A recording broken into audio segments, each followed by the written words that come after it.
Welcome back in our Lab 1886 shuttle truck. Our next speakers are Ricardo Colon and Maximilian Seedorf, and they will talk about how to master the e-scooter craze.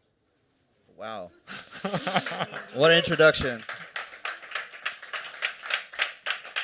So guys, thank you so much for coming out. As the title is not overselling, over-promising anything at all. The motto of this talk is going to be what we say, or what we call it, quote-unquote, mobility real talk. So we talk a little bit about the e-scooter business, about the hype that is kind of like surrounding this new topic, and I would say maybe dig a little deeper and see what's underneath, if you will. So the way this talk is going to go is we're going to talk a little bit about the model. We talk about a little bit from our perspective what the right solution would be, maybe potentially, or show a little bit of path forward, and then kind of go into a short Q&A. And for those of you guys who are just only came for the scooters, just be patient. You can just check them out afterwards. Okay? All right. Cool. Welcome also from my side. So we want to start this session with the reality for the German e-scooter market. And actually, it's T-minus 11 days until the regulation will get approved, or hopefully will get approved by the German Bundesrat on the 17th of May. And from this point on, the e-scooters could potentially be on German streets, and all these e-scooter services from the States, from China, from Asia could launch their services in Germany.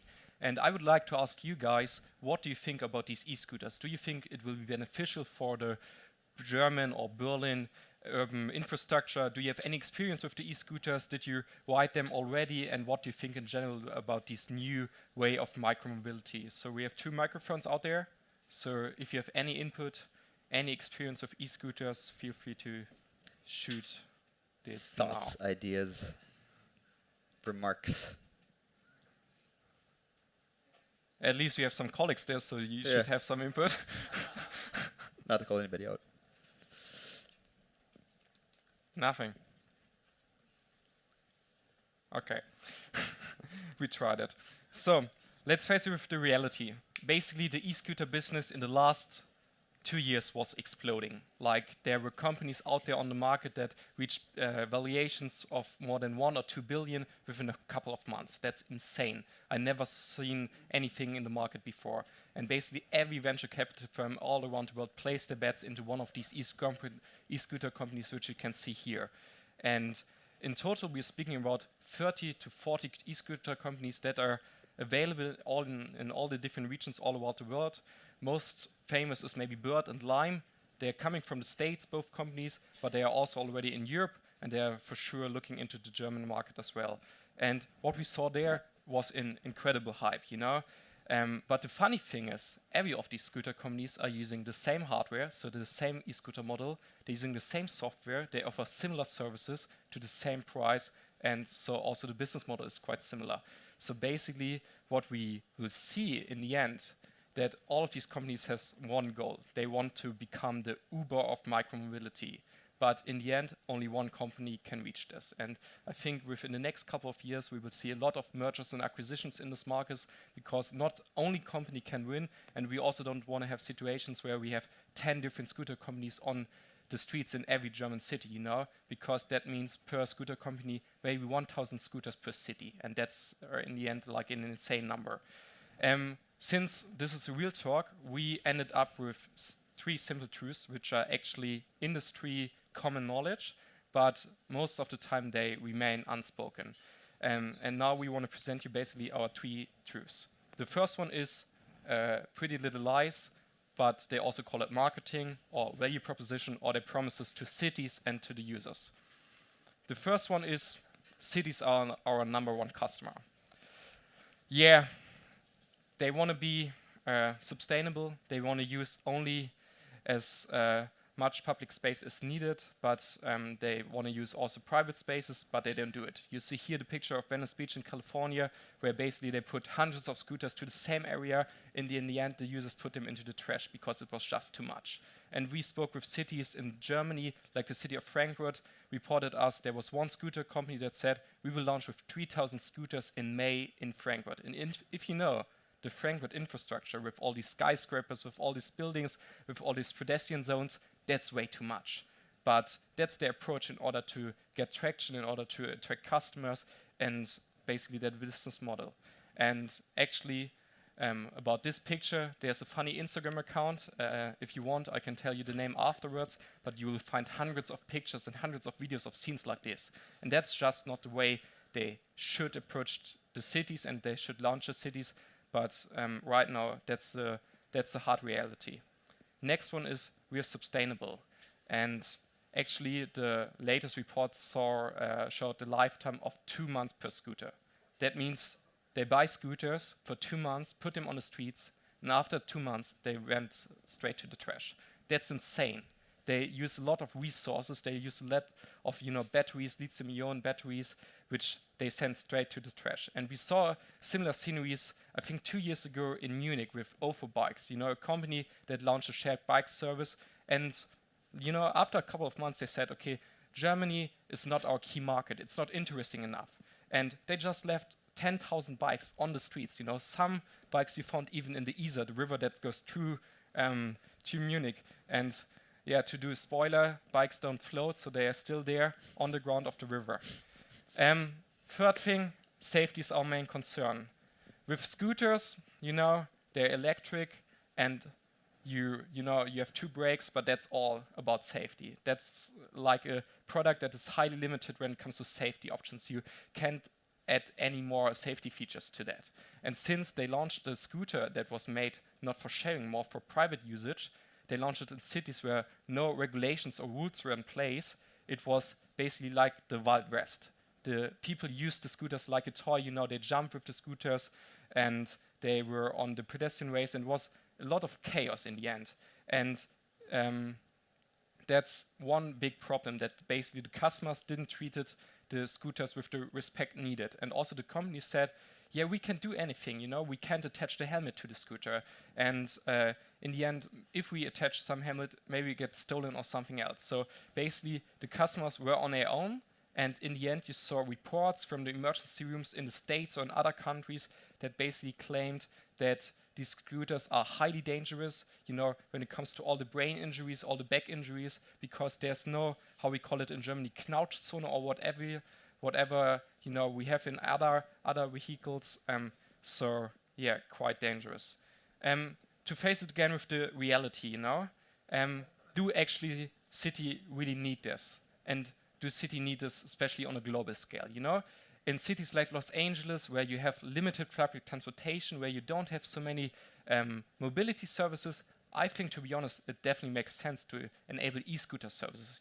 It's fun to ride in the end for the customers, and also to basically change the way how the people move in cities like Los Angeles. But when it comes to German cities, European cities, cities like Berlin, where we have a good transportation system, public transportation system, where we have car sharing companies out there, where we have bike sharing companies out there, we have moped companies out there, I don't think there's a huge benefit in the e-scooter business itself, And it kind of reminds me like the rollerblades in the 90s, in the end, who has still rollerblades at their home and who are still using rollerblades? Basically no one. So I think the hype is over after the first couple of rides. It's fun to ride for sure, but in the end, are you using it in your daily life, in your daily way, how you get to work, how you get to your friends? Not really. Next thing, new is not always better. When you introduce a product to a market, you always claim it's fun to ride, and we're solving a problem. They claim that they're solving the problem for the first and last mile mobility. But in the end, you can also walk or you can use your bicycle. There's nothing new in the end. Maybe for the US, but not for Germany. And in theory, also the approach sounds okay, but let's dig a little bit deeper into this.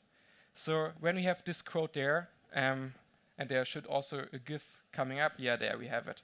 Is it really solving a problem, Is it addressing anything urgent in the market? Is it addressing anything in the market that wasn't there before? I don't think so. I really don't think so, because that's nothing new. It's only another transportation option. And also when we look onto the numbers, like here from the city of Portland, we see something really interesting. The city of Portland last year made a report where basically all these e-scooter companies picked up, where they saw, okay, car usage is going down, car sharing usage is going down, and also ride-hailing usage is going down. But now it changed a little bit. Since basically October, we see decreasing numbers in number of rides and the total distance. That means that the user changed their e-scooter behavior, their understanding of the e-scooters and the usage of the e-scooters. And that basically means, you see here a lot of hype. In the beginning, they tried it out. They took something to do sightseeing in the cities or whatever, but now it's decreasing quite a lot. And we would say basically the hype is over, or it seems for us that the hype is over. And then there's a fundamental disconnect between what the cities and the citizens want and what these e-scooter companies want. For the cities, it's quite clear. They want to have a sustainable, attractive, affordable, and available option for every citizen that you can move through the city. But for the startups, it's more, they want to have what's good for the business model, what's good for the business case, and for their investors. So for them, it's more about to be in as many cities as possible, as fast as possible, with as many scooters, and to attract as many customers, and to gain as many rides as possible. When we're coming to the third truth, basically the title is quite clear. There's no money in mobility. And when you take a look past marketing, past the hype of these e-scooters, past novelty, we really go only into the business model. And then we took a look if maybe the biggest and bulliest kids in the mobility market can even make money. So companies like Uber or Lyft, they have an asset-light business. They don't have an own fleet. So they have a business model which is basically, should be easy to go break even with this. And even these companies are saying we can go break even with this. We can make money out of this because it's too complicated. We spend too much on marketing. We have too many costs blockers. And then we're coming to the e-scooter business where you need to manage your own fleet. You need to manage the operations. You need to charge these scooters. You need to do customer support. And you do also need to do marketing. Then it gets really, really complicated and much more complicated than in businesses like Uber or Lyft. And if we see that we need to do marketing, that new is not always better, that earning money is challenging, we need to ask the questions if e-scooters are really meaningful for our society, for our cities, and if there's really a business model. Or maybe we can find a better option in comparison to the e-scooters or together with the e-scooters.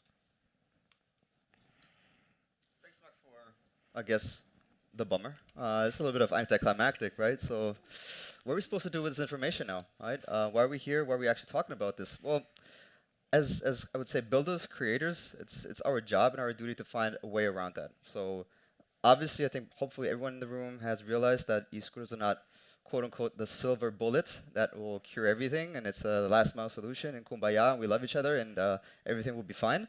But maybe it could be a starting point to kind of think about how can we provide solutions and mobility services out there that kind of like turn these truths that we identified, quote unquote, to be actually valid and to hold maybe an ounce of water, maybe not too much, but maybe there's something there that maybe can spark an idea. So let me preface what I'm about to dive into by saying we're not trying to be overly exaggerating or trying to come up with a final solution, but this is more from our perspective and from our experience, maybe a way to go, and maybe we require maybe a different perspective on what mobility is and mobility, micromobility as such. So we've identified essentially three steps that we will require, right? The first one is kind of acknowledging the problem, which is a very narrow understanding of it. And I don't want to become too esoteric or philosophical, but if you kind of maybe take a step back, we see that mobility is much more, let's say, encompassing than just the movement of people. Getting from A to B conveniently, if it's on a bike, if it's on a scooter, if it's ride-hailing, if it's whatever you name it, that's part of it, but that's not really remotely close to being the final picture. So if you look at kind of redefining that, then mobility is the movement of people, which is very simple and straightforward, the movement of ideas, which I will get to a little more in a second, the movement of things, and kind of the interplay between these three aspects and their broader impact on society. Okay, let me just let that sink in for a little bit because that's very abstract. And maybe let's dive into it a little. What does that mean? When we talk about movement of people, it's fairly straightforward right now. We all use mobility services. I think the question now is, from a city perspective, is how can we provide services that are equitable, that are affordable, and sustainable? I mean, either pick one of the three or not at all. I mean, this is something that still hasn't really been, I would say, solved at this point in time. So the next question is to the actual topic of movement of ideas. It's very cryptic. What we mean by that is how can we use the service and technology we have today in order to, I would say, help facilitate and support city design of tomorrow, right? So how can we make sure that maybe how we go about our city and how we design it and how we build it out should be quote unquote inhabitant centric. So how people move actually. And the third part of it would be to say, so how can we actually use the infrastructure that we have and the technology in order for us to come up with an intelligent system that would allow us to intelligently move goods and services from A to B and essentially reduce unnecessary movement on a very high level. So that's the first step, right? The first step is always good, but the second step is always, say, so what do we do now? I mean, that's fine, but how can you make this thing actionable? What is the next step? What is the to-do for us? And as Max eloquently put it, thank you, essentially I would say there's two sides of the spectrum. The first one is this economic and for-profit model, obviously, that all these e-scooter companies are tapping into, right? We need to appease investors, shareholders, our employees. We need to make sure that our bottom line looks beautiful. And the other side of the spectrum is kind of the city that says, well, I mean, that's fine, but make sure that these things actually serve a purpose and it's available to the general public. So there's this fundamental disconnect that we talked about. However, there are, I would say, considerable number of companies that actually have found the sweet spot between the two. So it's about do the right things, or do things right rather. So focusing on your business and at the same time providing, I would say, social values to do the right thing. There is I would say, a very limited number of companies that actually operate in that space, and that, in our opinion, is the way to go moving forward. So taking a step back again, right? We initially said if marketing is a promise, and in that particular case, a promise not kept, unfortunately. I'm looking at our marketing team, so just make sure we do that. And if new and innovation can go beyond just novelty and hype, and if maybe profit is a I would say something an objective to pursue in and of itself, but not maybe the only goal, then there might be avenues to provide, I would say, meaningful solutions that are comprehensive and holistic, right? So we talk about, number one, offering mobility services that I would say offer the full spectrum of it, making that suitable for actually daily use. And I think that's the breaking point. Would we actually use these mobility services on a daily basis for our particular budget? Is that an alternative to what we have in terms of public transport? Is there something, I would say, meaningful in order to complement what we already have? The second is, do we actually use that technology? Can we give tools to policymakers of today, of municipalities, of people that actually have an impact on how we move from A to B, in order to do that in an intelligent and I would say an informed way? Right now, I would say not so much. So there's a lot of opportunity there as well. And the third is just based on the interplay of the two. There is so much that we can do and build an ecosystem of services around that would greatly benefit, I would say, all of us, because it will I would say it is very ingrained into our everyday lives. So what can we provide there in terms of services? So we have a different definition. We have a broader understanding. So we kind of know how we should execute on that and what I would say general mindset should be. But I would say the final resolve by which way we actually go about this. So how we actually want to apply this is very much dependent on how we understand what mobility is. And I don't want to be too philosophical, but there's different shades of how you go about this, right? If you look at kind of we don't say mobility as a human need or is a human need, but as a human need. What I mean by that is how can you actually have your impact, or how can you view it as part of the social fabric? Everything that we do, mobility in and of itself is all-encompassing. It is ubiquitous. We do it. It's essentially an everyday in whatever we do. So how can we use that knowledge moving forward in order to create services that would actually serve a purpose, if you will? So a concrete example of this, if you would really take this to the extreme, nobody would actually do this in their right minds. If the great example of Uber would be to say, well, we actually see mobility as a basic human need, and we would actually try to fulfill a certain purpose. Then maybe it would be to say, well, our entire fleet will be electric vehicles, right? This is just another extreme focus on the degree and the resolve that you have. How it depends on how you actually understand mobility. So this goes out to you, the next one. So we have obviously principles that inform of how we conduct business, how we go about this topic, but I think we have a lot of smart people here in the room, all right? So whatever, from consumers, end users, from thinkers to coffee drinkers, from policymakers to risk takers, pretty much everyone in the room can have an opinion on this. So the question is that we need to ask ourselves moving forward is, as a user, so what are the expectations that I have with regards to not the products that I use, but also to mobility?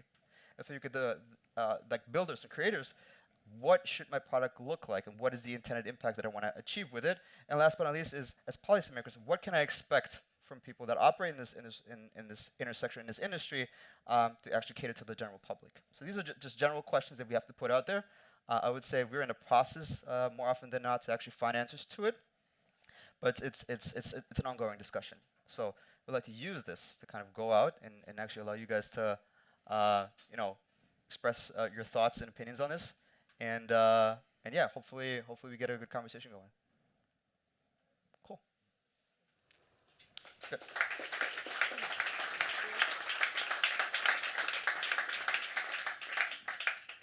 Do we have questions?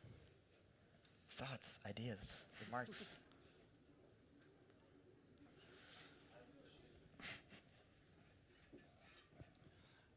Based on your experiences with the cities now, how do you think they are responding to the changing mobility demands of our society moving forward? How do you think that as coming from a startup scene to cooperate with cities is going to be an important factor? For sure. Thanks for that question. For sure. I think the general need has been recognized, widely recognized.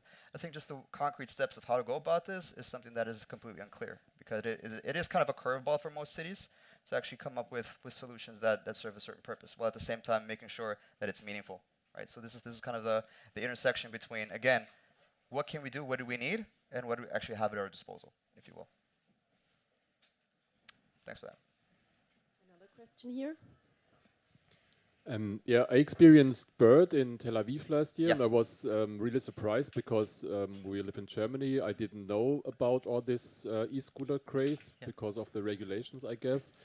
And first thought was, as you said, marketing is important. I saw that the marketing, there was no marketing. The best marketing was people riding the e-scooters through the city, and we were like, "Hey, wow, that's cool. How can we use it?" And I think people don't think about, does the city need this kind of mobility, or does it make sense? It's just, it makes fun and it's really easy. You know, you download the app and you ride it, and it really makes fun. So I think it will be a huge thing in Germany as well as it is all over the world. And so I don't know if it's a hype, but I would think it will stay because it just makes fun and people just do it, not thinking about it. I mean, that's a very fair point. I think, particular to Germany, it's going to be pretty interesting. Let me put it this way: on the 17th on forward, there's not a regulation that would prohibit these companies to actually limit the number of scooters that they provide. So there is a lot of, let's say, opportunity from a business perspective. There's a lot of openness just by default. But what we mean by marketing is that there is a certain factor when we say yes, it is a fun factor, it makes sense, and it's an intuitive way of mobility. I think definitively the only thing we can say is that the scooter speaks to something that has not been addressed previously, right? So the last 20, 30 years, we use the same assets, we use the same thing, just repurpose them in different platforms. But coming back to your original point, there will be a point in time where we're going to reach a saturation point where we need to make sure that these things are, I would say, implemented in a meaningful way that is regulated. And we don't know how trends are going to develop. What might be what has been the rollerblades, as you said, in the 90s, and today's e-scooter might be something completely different in the next year. So this may be something where what we ask for, what we call for, is a little bit of perspective. I think that's the only thing. And we see it in markets in the States where they really need that. They should have thought this through from the beginning. But thanks for that. Just want to share experience because I was working on this topic before, and I'm also working in automotive at the moment. Like in Asia, it's very common like to ride scooter instead of car. And just share a number with you, like in Taiwan, there are 60% of accident is coming from scooter, and in China or Vietnam or Bangkok, like other countries, there will be much more like accident rate coming from scooters. So actually, like I think the care, like healthcare, like which is relevant to those e-mobility, you might also need to consider it.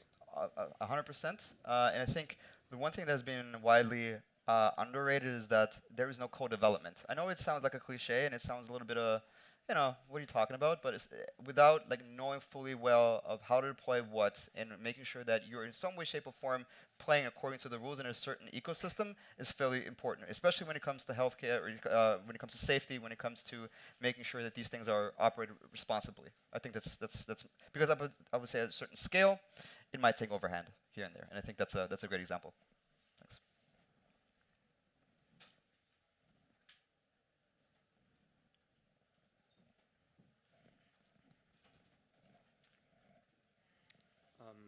From talking to cities, you said currently there's quite a big openness of the things that are allowed to be done with a, I would say, a skeptic or critical view on that topic. Do you expect that policies to change, the cities to change, and over what timeline? A timeline is always a question that you never really get an answer for, but there is definitely going to be some regulation. I think we're now in a trial period where I think, especially in Germany, where they saw that, you know, other countries have been more, not say progressive, but faster to, you know, reach a decision that is now will take place on the 17th.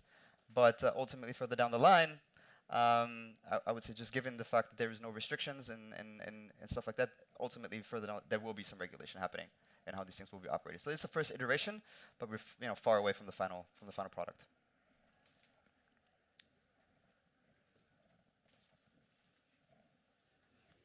I don't know if you addressed it at the beginning because I was a bit late, but I wonder how you address the problem that actually in Berlin it was with a lot of rental bikes in the last year. So people trashing them everywhere, which is of course not good for the material, but also not good for everyone. So how you address that? So there's multiple ways to go about this, right? So at the very bare minimum is to figure out essentially how many bikes do actually a city needs, like just basing on just a fairly straightforward. How many can we deploy? How many people would quote unquote use them? And the second would be just to simply maybe not focus on one asset class at all. I mean, it's simply as that. I mean, how about you go and actually let users decide what they want, right? So offer them the whole menu and see how that's going to develop over time, and then have like a portfolio that you manage over time, right? So every single city is different in terms of what assets they want to use, how they want to move, and how about you have a more focus on that rather than pushing something on the street and then let the market decide. Maybe that's that. Next question. How do you see the hardware developing over time? Because it seems that most of the companies out there seem to be using the same hardware, probably from the same provider, I don't know. But it doesn't seem to be that attractive. That is, to answer your question, I think the only reason when hardware is changing is when they need to change. That comes from, number one, obviously regulation from policymakers and imposing those regulations. And the second is just if let's say if there's one company or a provider that actually allows or has a different approach to it. What I mean by that is, luckily for those who don't know, the scooters that are being widely used as an industry standard are not allowed on the 17th to launch in Germany just because they don't apply to German regulations. So just by default and by design, you need to rethink that, obviously. But ultimately, safety is definitely a big issue that needs to be addressed in some way, shape, or form, where technology hasn't really caught up. Because, again, I think what Max initially said is that this whole e-scooter model was developed in a certain context. It was developed in California. We have great weather, where you have a lot of wide streets and crappy infrastructure. Sorry, and essentially it actually speaks to that. Now the question is, what do we have to do in terms of the model and the hardware that goes with it in order to be, I would say, applicable or suitable for the European market? But there will definitely be some developments for sure.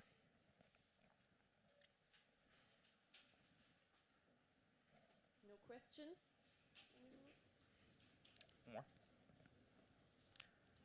One more question until we can all ride a scooter. Coming back to the hardware topic, I think is going to be an interesting development also from a business perspective. You mentioned that it's a very cost-driven business overall. How do you think, is that maybe a motivation for companies to address this fact even more by extending the longevity of the lifetime?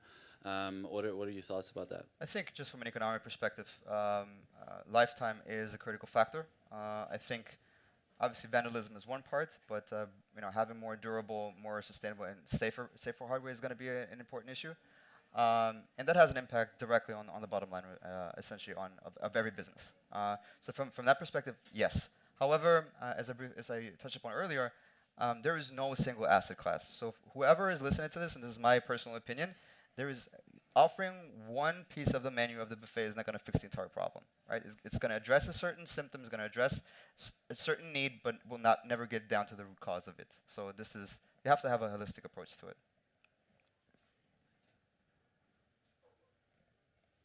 Anything? Can we ride scooters? Anybody? Okay, then All right. thank you. Thank you, guys.